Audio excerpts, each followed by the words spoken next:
today. Just to be respectful of everybody's time, let's get this going. My name is Cameron Hodgins. I am a consultant for Manatee Community Foundation, and in partnership with Simone, have reformatted Manatee Connects for Manatee Community Foundation this year. And this is our first session of a reformatted system, and we're really excited to kick it off here today with the Tampa Bay partnership. As you know, on our promotional materials, it said Beatrice Simmons was going to present today, but she had something come up. So her colleague, Sarah Burgoyne, is here, and Sarah is the Senior Director of Research and Public Policy. We're really excited to have her here today with us. We are recording the session, and we will have the slides available for use afterwards. Also, you will receive a very, very brief survey about today's experience, and we'd love for you to take just a few minutes and fill it out and send it back to us so we can continue to tweak and improve Manatee Connects for our community year after year. And I think with that, I'm going to kick it over to Sarah and have her further introduce herself and her background and experience and why she's here with us today. Thank you, Sarah. Perfect. Thank you for having me. So I have been at the partnership for a little more than a year now. Prior to that, I was the chief demographer at Nielsen, who does the television ratings. And my formal training is all in demography, which is population statistics. And I really specialize in the use of federal statistics and publicly available data. My personal tagline has always been inspired by people, driven by data. So I want you to keep that in mind as we go through the presentation today and also as you're doing the work that you do in the community. For those of you who aren't familiar with the Tampa Bay Partnership, we are a coalition of C-suite business and nonprofit leaders from across Tampa Bay's 8-county region who have come together around a shared goal of improving the lives of everyone who lives in Tampa Bay. These are the 8 counties that we represent. So as far north as Citrus and Hernando, as far south as Manatee and Sarasota, east to Polk County, and then Tampa Bay's 3 most populous counties in the center, Hillsborough, Pasco, and Pinellas. The cornerstone of our work at the partnership is our regional competitiveness report. We produce the report annually with our collaborating partners, Community Foundation Tampa Bay and United Way Suncoast. We unveiled our 2026 report in February at our State of the Region event. I'm not sure if any of you were able to join us for that, but if not, next year will be our 10th release of the report, and I think we're going to do an extra special event. So put a note in your calendars to check back for a February 2027. I want to make sure everybody's seeing your slides. Can you give me a head nod? Yeah. Okay, great. Great. Okay, great. The Regional Competitiveness Report compares Tampa Bay to 19 other metros across the country with similarities based on population, demographics, economic size, and presence of regional assets, which are things like ports, research universities, and professional sports teams.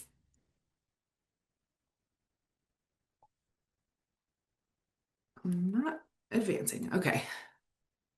We organized the report into 5 economic driver categories: civic quality, economic vitality, talent, infrastructure, and innovation. So before we jump into the data, I want to frame how we use the Regional Competitiveness Report. At its core, it's a foundational resource that helps us tell the story of our region and highlight both our strengths and challenges over time. It helps surface key focus areas, and as we walk through it, you'll start to see that there are patterns that can inform strategy and action. On our website, we have more granular data. So the physical report has data for Tampa Bay and the 19 comparison metros. On our website, we also provide the county level breakdowns where that data is available. and also demographic granularity by sex and race and ethnicity, again, where that data is available. And that allows you to connect the regional story to what's happening on the ground more locally. As we walk through the data, I want you to think about both the big picture and areas where you could dig in deeper. Beyond understanding the data, it's really meant to be used. Organizations can use it to shape strategy, set a clear vision, use it to back up funding requests with credible data. It's also a powerful tool for building reputation and inspiring donors by grounding your story and the message you're trying to tell in a regional context. More broadly, the data and the report help educate stakeholders and build alignment, which fosters collaboration across the region. And ultimately, the goal is to move the needle on core issues that matter the most and improve the quality of life for people in the region. For those of you that work in grant writing, the Regional Competitiveness Report can be especially valuable. It gives a strong quantitative data to support your application and helps inform clear, measurable KPIs that are both short-term and long-term. It also allows you to incorporate an equity lens through demographic breakdowns and speak to both the county level and regional performance depending on what's needed in the application. So while your grant will track progress at the program level, the Regional Competitiveness Report helps tell the bigger story and show how your work contributes to the broader regional impact. On the slide, I know it's really small, but this is an example of what it looks like to put data into action. So this is a snippet from one of our successful grant applications where we secured $250,000 in funding. We use the Regional Competitiveness Report data to clearly articulate both the scale and the urgency of the challenge, and we were able to pair regional trends with specific localized insights. The data helped us tell a compelling story about why the issue matters and what's at stake for our community. And that's exactly how we want people to leverage the Regional Competitiveness Report data. So, not just to understand the region, but to translate those insights into resources and impact. 2 years ago, we launched our website, which is stateoftheregion.com, and you can access both the printed version of our regional competitiveness report, well, I guess a PDF version of that, as well as county and demographic breakdowns. We currently provide on the website a 3-year data trend, but most of the data we've been producing for 9 years at this point. So if there's something where you're like, it'd be really helpful if I had a few extra years of data for, my grant application or, whatever project it is that you're working on, you could always reach out to us and we can pull that information from our internal files. I want to show a clip that's a recording from 2 years ago when we launched our website that demonstrates how to navigate the website and access the data. And let me make sure I'm sharing audio. Give me 1 second.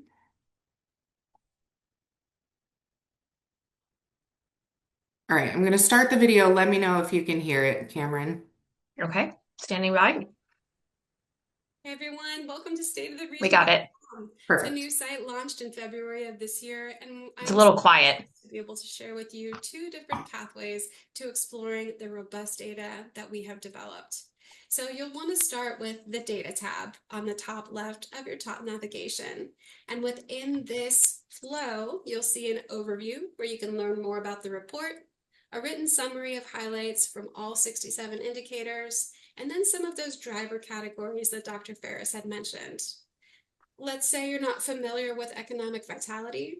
If you click on it, you'll see a definition and quickly learn that we're measuring the quantity and quality of jobs within a region, our relative incomes, the wealth of our residents, and the economic opportunities for entrepreneurs. Similarly, if you were to click on housing prices, you would see why we're tracking it, as well as the indicator that is listed on that page in more detail. You'll see as you click through that sometimes a page will have more than one indicator. For instance, average wage versus average wage for the service sector. Backing out very quickly. So you have the option of clicking through and learning more by definition, or if you're someone that likes a more holistic view, you can also go to the Browse All Indicators section at the bottom. This is a universal glossary that lists all of the indicators under that driver heading alphabetically, and this can be a useful way to open a very specific insight. So let's go ahead and make our way to one specific page, and we'll talk through some of the findings there. For our example, let's take a look at our net migration. So when we click on net migration, we will see information about that section, new residents, up at the top. And you will also see that it will open directly to a dashboard. Each dashboard has a tile, and the tile will share the region's performance at the top. A green number means we've improved in value from the prior year. A red value means we have worsened, and a black number means we have not changed. You'll see the United States average when it's available, as well as the top performer, which in this case happens to be Tampa Bay. You'll also see ranking performance year over year, and we stayed in first place for net migration in 2023 and in 2024. You'll see a definition about specifically what we're measuring in this indicator, as well as the source. And then you have the ability to look at different bar charts against our peer and aspirant communities, time-based trends, county level breakdowns, and in some indicators, there will also be demographic information. I would encourage you to go through and explore and click on these different options to see what this information has in store and how it relates to your organization. Another exciting feature of the new website is its improved shareability. So you have the option to share by embedding this as a web page or providing a link. We do have a couple different social platforms connected. You can also use this button at the bottom, and it will export an image, a PDF, or a PowerPoint slide for you to help share this information. Now, we went from the Browse All Indicators tab directly into net migration. Let's say we want to see what else is housed on the new residents grouping page. You'll exit the dashboard view, and you'll see the other tabs here. Let's say you're not super familiar or you prefer words over charts. Our 2024 takeaways section has a written narrative for your review. We also give you some food for thought about what an increasing value could mean, what a decreasing value could mean, and what other things might be contributing to the performance of our indicators. Last but not least, we really encourage you to think about these indicators as interconnected items, and the Explore Related Data section at the bottom gives you some helpful hints and tricks on how to connect the page that you're on into other things. For example, how does net migration rate impact the existing home sales price growth rate? Or how does it impact the affordability for our existing residents? So I hope that you found this helpful. It is a very robust site with a lot to offer. We welcome your feedback for improvement, but otherwise, happy data sharing, and thank you again. All right, so I hope that was helpful. I know it's small. We're recording, and also I'll share the slides. So if you want to go back and watch the video later, Or if you're on our website looking around and have any questions, please feel, feel free to reach out to Hey me. everyone, welcome. Whoops. Um, Now I'll talk a little bit more about the data and how we use the report. So we don't just um, produce the report to give out to the community. We also use it to shape the work that we're doing and our priorities. So right now, using data from the Regional Competitiveness Report, our priorities are housing affordability, transportation, and the talent pipeline. I'm going to share some high-level trends that we're seeing in the data, which will help give you some ideas of the kinds of information you can utilize. Tampa Bay is home to more than 5 million people. Um, you can see here, these are the most up-to-date numbers, whereas the video we just watched was from 2024. These are our 2026 data that were just released. The red on the tile indicates that net migration has slowed, but it's still positive. So that's actually a good thing in terms of helping us catch up in housing and infrastructure for the region. But on the right-hand side, you can see we should be looking at ways to better attract 25 to 34-year-olds, which represent the core of our future workforce. Average wages in the region rose more than 5% to about $67,000, which is a pace that we have not seen in recent years. Service sector wages climbed to about $38,000, which is slightly above the national average. Tampa Bay is a tourism-driven economy, and the service sector accounts for nearly a quarter of the jobs in our region. This industry supports tourism, the service sector industry, and that yields $135 billion in statewide economic development each year. The Alice population is increasing and is now over 46% of the total population in our region. As a reminder, ALICE stands for Asset Limited Income Constrained Employed. So residents are working, often full-time, and still struggling to make ends meet. Across the country, this remains to be a widespread challenge, but you can see some of our peer regions, especially Minneapolis, St. Paul, and Austin, have a noticeably smaller share of households that are under financial strain. Tampa Bay residents are spending 53 cents of every dollar they earn on housing and transportation, and that's down from 55 cents of every dollar last year. I want to be super clear that people are not spending fewer dollars on housing or transportation. The improvement is due to increases in household income. So for most households, it doesn't feel like relief. It's just higher costs being absorbed by higher incomes. Again, we see that the share of income spent on transportation has improved, but families are actually spending more dollars than in previous years. Sarah, is the standard for housing still like 30, no more than 30%, really? That's correct. Yeah. Yeah. Ideally, residents would spend no more than 30% of their monthly income on housing. Yeah. So, we're We're much way. higher than that threshold right now. I think housing alone is 41%. That's the average.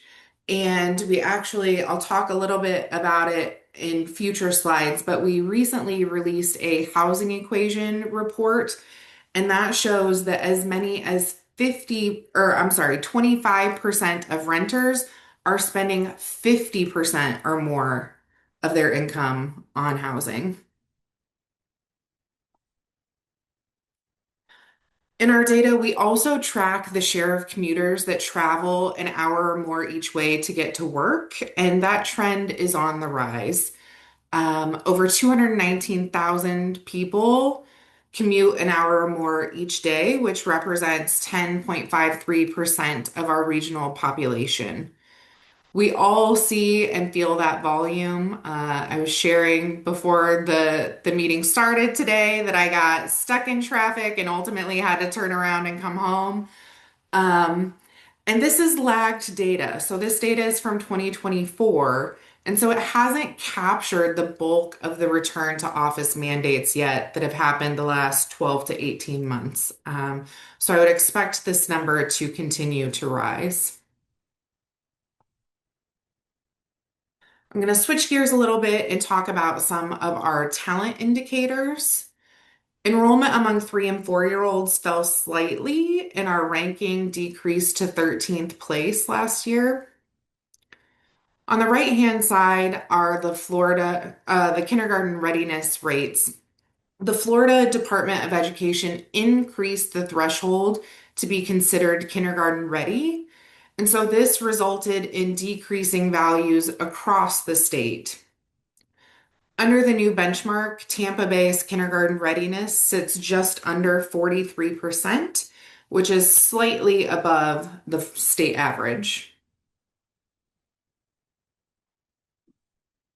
Third grade reading improved year over year, which is great news. But there are still nearly 22,000 students that aren't reading proficiently in our region.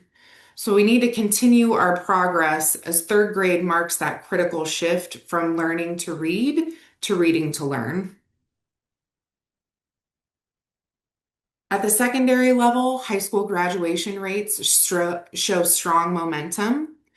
Graduation rates rose nearly 3 points overall, moving us to the top half of metros. Among economically disadvantaged students, the gains were even stronger and our ranking improved significantly. I want to point out here there are always little nuances in the data that we need to be aware of. The data that I'm showing here are from the 2023-2024 academic year. A couple months ago, Florida released the 2024-2025 academic year data. I'm sure you saw it was very large in the news because we had actually even more improvement over these data, which was really exciting. But because the partnership compares Tampa Bay to 19 other metros, we have to align with the data releases in other states, and they're behind Florida.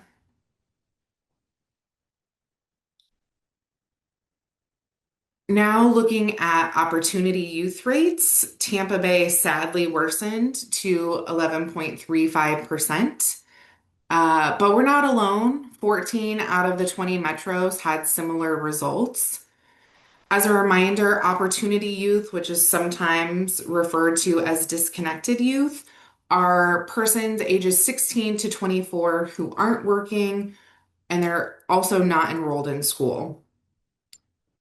At the end of last year, we used this statistic in a grant application and were awarded a $25,000 grant from the Duke Energy Foundation to support work in the opportunity youth space.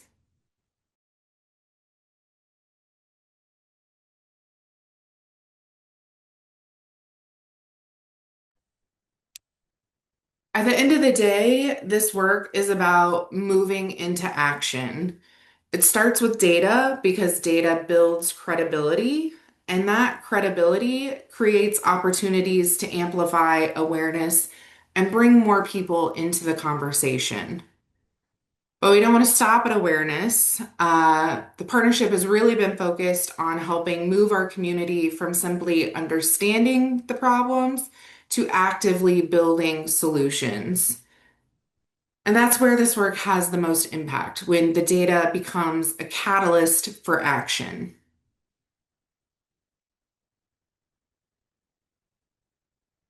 To bring this to life, I want to share 3 examples of regional organizations that are putting RCR data into action.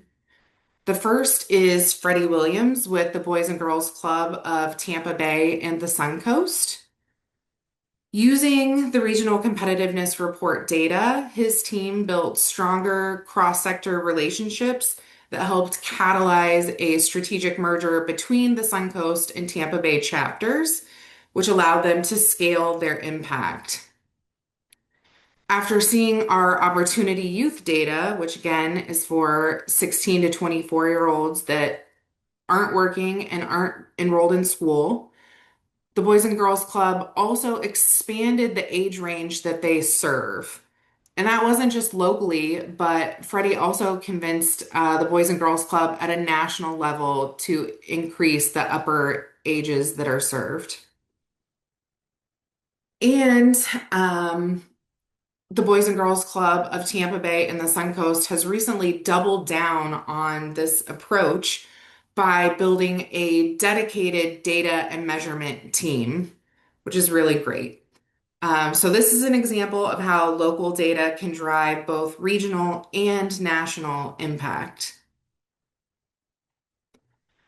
The next story example that I want to share is Phil Lee with Florida Blue. Phil was inspired by the Regional Competitiveness Report, and so Florida Blue actually funded the creation of a mini Regional Competitiveness Report for the university area, which is near USF, if you're not familiar with the geography. And for that, we used hyper-local data to identify high-need zip codes and guide targeted investment.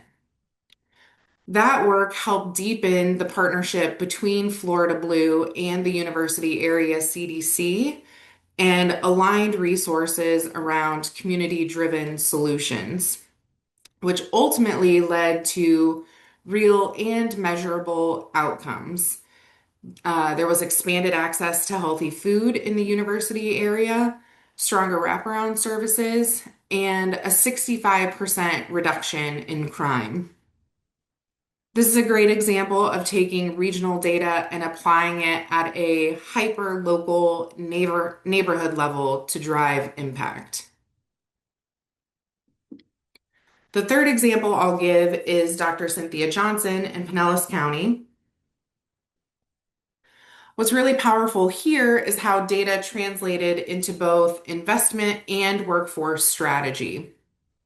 So by grounding their work in data around the Alice population and economic need, they were able to attract ARK Invest, but with a focus not just on jobs, but on building the talent pipeline in the region to support these jobs long term.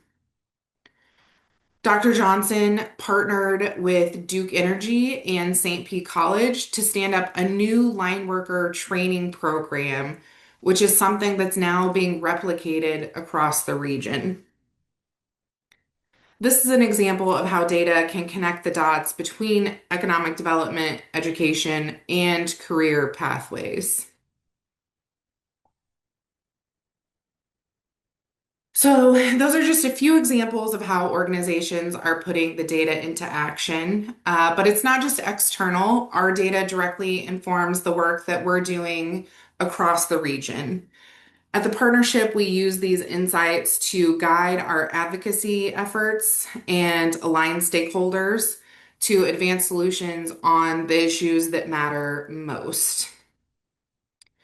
I mentioned earlier that we're currently focused on transportation, housing affordability, and the talent pipeline.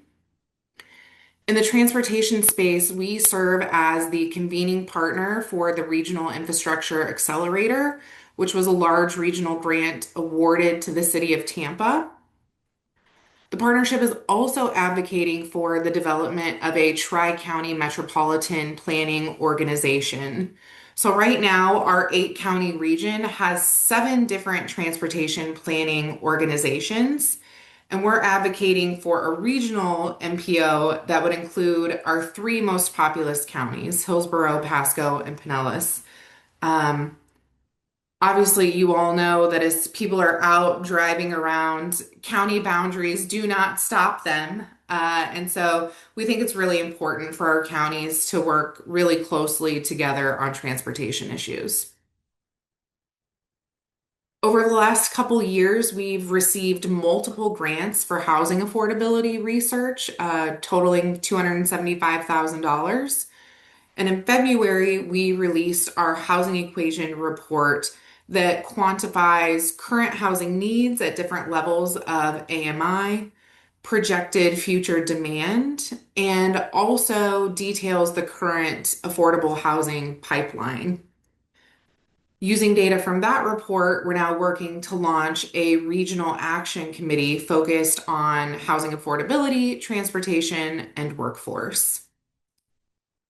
The partnership has also supported successful education referendums across multiple counties in the region. And all of the work that we do is grounded in data and focused on advancing the priorities that matter most for Tampa Bay's long-term competitiveness. This QR code here will take you directly to our website and the data at stateoftheregion.com. I'll pause just a second if you want to capture that.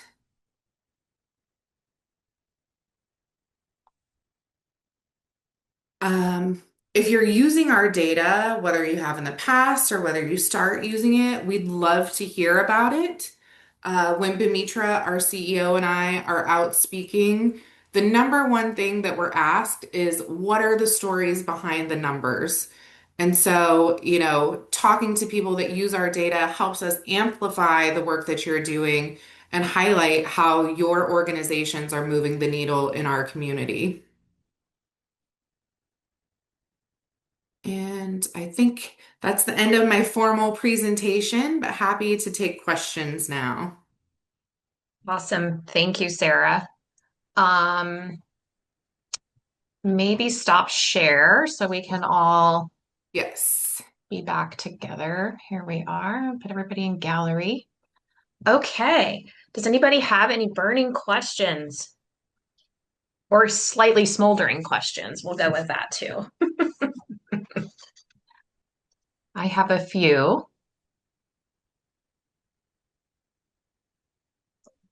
I loved just a comment. I loved your tagline, inspired by people, driven by data, because what I always say to groups is I love data, but I feel like it lives in the mind, but then there's a big part of all of us and what we do lives in the heart. And I always say data is like the merging, how I use data is the merging of the heart and the mind. So it's kind of similar to inspired by people, driven by data. Um, can everybody just click their hand up or say yes or something about are you going to look at this regional report, the regional competitiveness report, and maybe think about how you could use it in your own organization? Yes? Good. I know it was quick, but there was one slide where thank you, Nicole, where I could see some indicators that might be relevant for your organizations, especially around youth and employment. Um, Everybody here is pretty familiar with the Alice report, right? Yes, Sarah, I was really glad that you put that in there, and I'm sure you guys work hand in hand with United Way Suncoast. Did I hear that that just came out for 2025? It did. They recently Okay. released the new Alice numbers. Those were incorporated into our report. They also just released the new, I'm gonna forget the exact name, the survival budget. So for right now, Oh, for a family of four at the regional level, I believe that number is $96,000. And in certain counties like Hillsborough and Sarasota, that number exceeds $100,000. which is what hourly divided by 2080? That is a not a livable wage in most of our the community. I mean, businesses are not paying a livable wage based on those numbers. 100,000 divided by 2080. That's $48 an hour. Just to make ends meet and be sustainable at all. That's incredible. Okay. Um, I love what your quote about what gets measured is what gets done. Yes. And I'd love to hear an example of someone on the call today about what you're measuring and how you stay focused on it, if you would be so kind to share.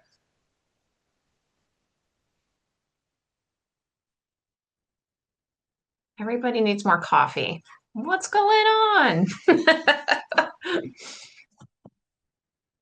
Anybody measuring anything right now that or if you're struggling to measure it and you'd like to talk about maybe where we could find it, please, Sarah's an expert on this, so please ask that question or put it in the chat if you're feeling a little shy today. That's okay.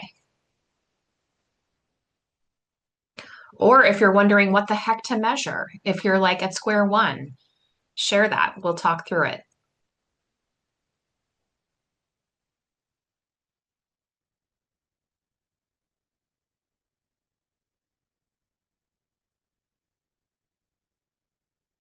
Habitat, I know you measure things. The twig, I'm sure you're measuring. I'm sure you're keeping an eye on the foster system, where there's a lot of conversation in Manatee County going on about that right now.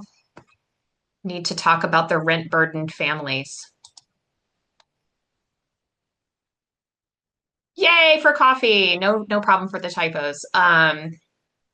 Yeah, so when I share the slides, I will also share the link to our housing equation report that specifically discusses rent burdened families at different levels of AMI.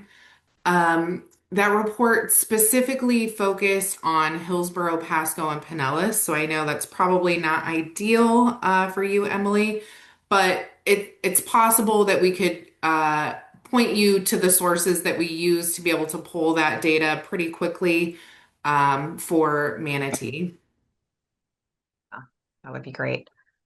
There's a lot of effort right now in Manatee County going into youth transitioning out of foster care and sort of that void that they go into. So I'm going to work on a project with Manatee Community Foundation on that now and some other major partners. And I'm going to dig into the report to see if there are data in there that could sort of help state our case.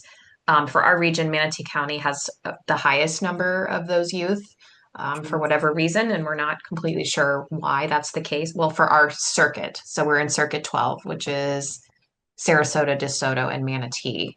Okay.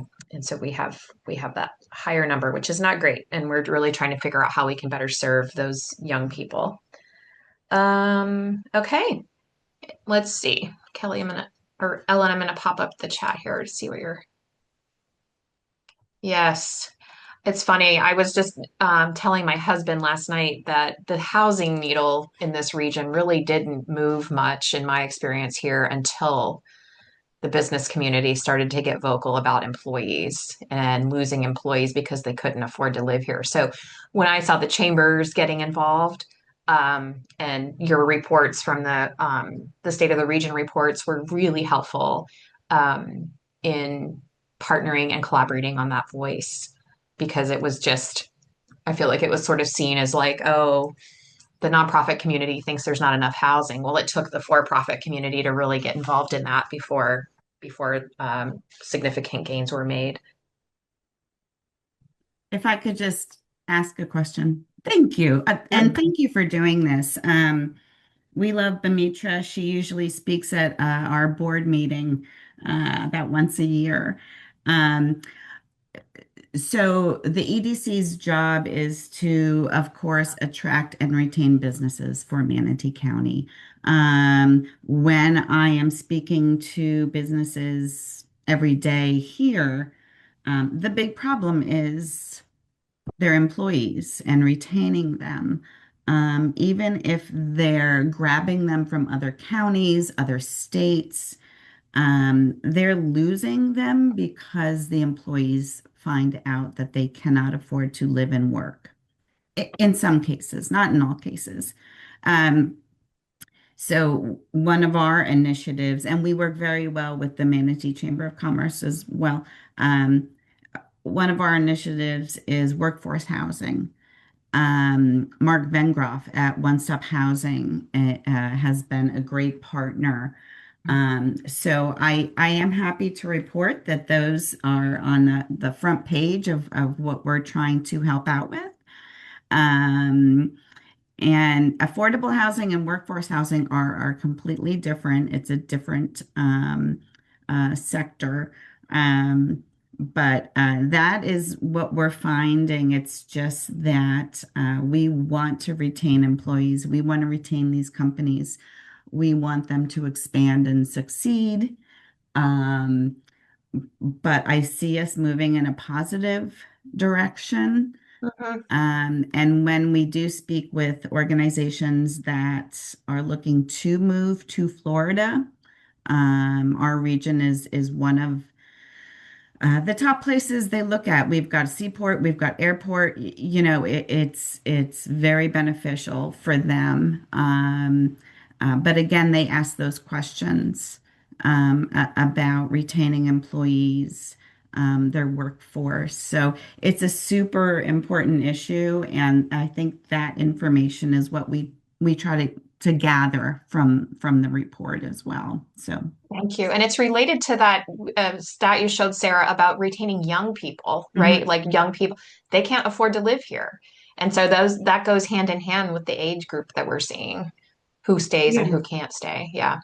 And absolutely. education plays a big part of that as Yes. well. We are Yes. blessed to have so many assets Right. in that field. So, yeah, thank you.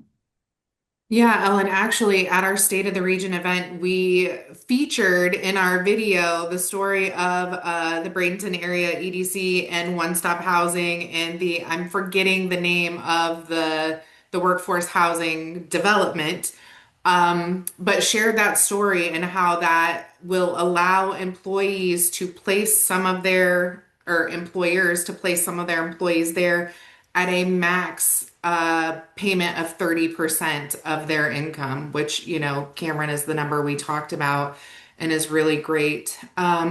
We spend a lot of time at the partnership talking to people, you know, about the difference between affordable housing and housing affordability. And our region has a housing affordability problem. At all levels of income, people are struggling to find a place to live within their monthly budget. Yes. So, Yeah, I had a mentor previous life who said, Elon Musk's 30% of affordability is what, very different from like mine, right? But there should be housing at every single level, enough housing for the population at every level of income. So 100%. And we're not even close to that here when you right. look at the entire income spread. Yeah. Exactly. One other thing that I thought of as we were talking here, you mentioned DeSoto County. So we don't report data specifically for DeSoto County, but if there's something you're working on and you're like, oh, it'd be really great if I could get the same number for DeSoto, most of the time we can pull that data pretty quickly, especially if it comes from a publicly available data source. So reach out and I'm happy to work with anyone uh, Thank you. to pull data like that. Are you guys, do you do this without charge to an organization, or do you contract with organizations to do projects, or what does that look like? So we offer both options. If it's a quick thing where it's like, okay, I'm working on this project for 3 and 4 year old enrollment and I need it for 1, 2 extra counties, you know, that takes me very little time and we just do it. Sure. If it's something where you need it for additional variables or maybe a long list of counties or many years, something like that, it's also something where we can train you how to do it. You know, go step by step through the process. This is how you go, you know, to the Census Bureau's website, to the American Community Survey data, access it, things like that. But we also partner with people for more large scale projects. You know, if they need their own report for something, Yeah. those types of things we also do. That's helpful to know because way back in the day, we had an organization in Sarasota called Scope, and they were sort of our data center. And because we don't have large academic institutions south of the Bay that Sure. have graduate students that can like crank out some reports from us, and so we were limited in who we could ask to do data for us, and even I feel like even more so now. So to know that you guys are there, fantastic. Scope, went unexistent and non-existent years ago, and so good to know that you're there and available to do that kind of work for the community. Absolutely. Okay. Anything else, Simone? Am I missing anything? Okay, I'm going to send a couple questions over to Simone to get out to you all. If you'll just take 5 minutes to finish that questionnaire. And Sarah cannot thank you enough. Thank you so much. And we will send out the PowerPoint too. There's a couple caveats on it, just using it for personal use. Right. Okay. And then please spend some time on that site looking at the report and thinking about how you can use the data in your own organization for telling your story. It's really powerful, especially for donors. Okay. Thank you so much. Great.